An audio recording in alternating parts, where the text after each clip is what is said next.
pemirsa, di pagi hari yang cerah ini kita akan membicarakan mengenai suatu hal yang menarik, mengenai landscape sustainability yang ada di kawasan Pik 2. Nah Pak, saya ingin menanyakan nih Pak, kira-kira konsep penghijauan di Pik 2 yang melatar belakangi seluruh pemandangan cantik yang ada di kawasan Pik 2 ini seperti apa sih Pak? Oke, yang pertama yang harus kita ketahui bahwa di Pik ini kan merupakan kota yang terintegrasi, sehingga secara proporsional ruang terbuka hijau, hunian, kemudian commercial space, semuanya itu sudah diatur, which is very good untuk orang yang hidup dan tinggal di sini. Kalau bicara soal tentang penghijauan di Pik 2, secara master plan itu sudah dibagi partialnya dan portionnya, bahkan kita memiliki satu wilayah hijau yang cukup besar, cukup masif, yaitu Green Belt, about like 60 hektar, dan itu menjadi paru-paru kota di Pik. Ya. Nah, kalau dibicarakan bagaimana konsepnya adalah kita menanam sebanyak mungkin pohon-pohon yang bisa menghasilkan oksigen dan juga menyerap berbagai polutan karena kita berada di daerah hilir. Dan yang harus kita notice terhadap tinggal di pinggir pantai, di mana selalu berhembus angin dari lautan ke daratan dan vice versa, which is every day di Pik itu selalu akan ada angin segar. Karena kalau kita lihat dari record bahwa 70% oksigen yang fresh itu berasal dari lautan. Nah, kita perkuat dengan tata hijau yang ada di wilayah Pik, yaitu dengan penanaman pohon-pohon pelindung seperti terem besi dan pohon-pohon bunga yang kita tidak bisa sebutkan satu persatu.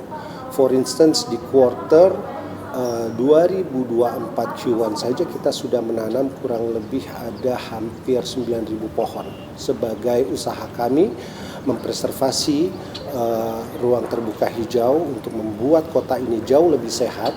Kira-kira ada nggak Pak program atau strategi yang diterapkan oleh tim landscape untuk mewujudkan cita-cita Pik 2 ini selain menjadi kawasan penghijauan yang cantik, namun juga habitat bagi para hewan? That is a very interesting question.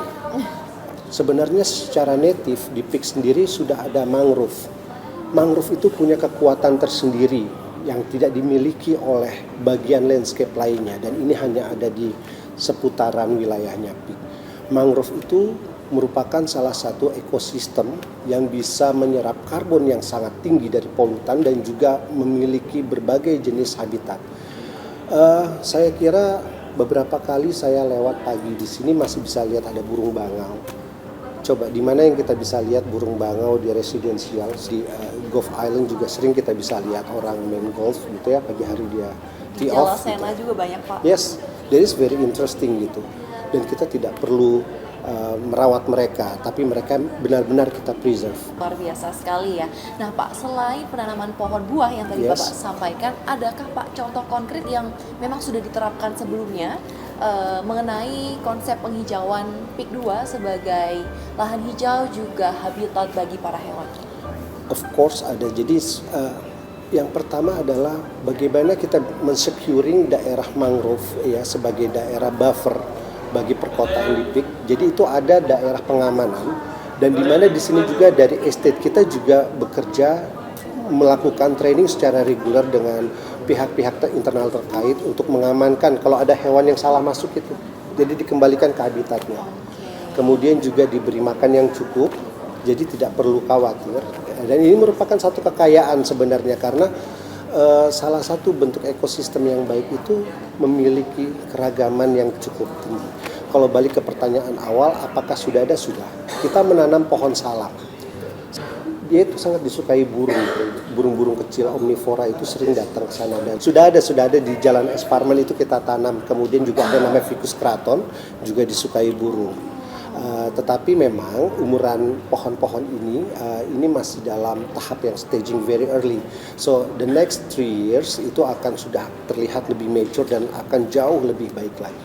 Nah, selain dilestarikan tentunya juga harus dipelihara ya, Pak. Course, yeah. Nah, yang menjadikan istimewa kawasan Pik 2 ini tidak hanya kawasan taman-taman saja atau yang dikhususkan sebagai area hijau seperti Green Belt, tapi di bangunan-bangunan seperti Monumen Soekarno-Hatta, Monumen Jenderal Sudirman, bahkan di bawah Patung Naga itu suka banyak sekali tanaman-tanaman kecil yang sekarang mungkin lagi ditanam sebuah pohon ya Pak, sepertinya saya biasanya melintas itu ada beberapa tanah yang sedang diolah. Ya, ya.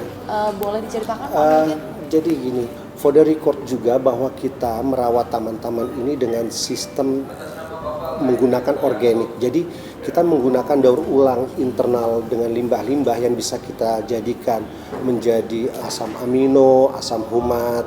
Nah, contoh eceng gondok. Eceng gondok ini kan menjadi satu kendala setiap musim hujan ya. Kita ini ada Sungai Tahang, ada Sungai Cisadane. Kita bantu, kita gunakan yang namanya eceng gondoknya kita daur ulang menjadi pupuk kaya nitrogen. Kemudian kita jadikan juga asam humat. Dan ini kita ajarkan kepada vendor-vendor. So, jadi kalau nanti kita melihat ke lapangan perubahan yang terjadi sekarang ini, kita bukannya tidak atau anti terhadap yang namanya chemical. Kita tetap gunakan juga, tetapi kita meminimalisir karena sesuatu yang organik dan kita bisa mengambil daur ulang limbah merupakan satu komitmen kita terhadap sustainability. Nah, memang benar bagaimana dalam development kita selalu membuat satu upgrade. Salah satunya kita akan membuat di seputaran patung Soekarno-Hatta itu citra perwakilan dari tropical lowland yang dimana dominasinya itu dengan pohon-pohon palem. Kemudian karena Indonesia atau negara kita itu juga terkenal dengan tropical rainforest, maka di belakang patung Sudirman nanti di medianya itu kita akan taruh nggak nanggung-nanggung 500 lebih pohon sebagai perwakilan tropical rainforest yang ada di Indonesia. Jadi itu adalah satu perwujudan bagaimana tipologi landscape yang ada yang kita terapkan di kawasan menjadi satu nilai value atau keunikan tersendiri. Wah, luar biasa sekali wawasannya ya Pak.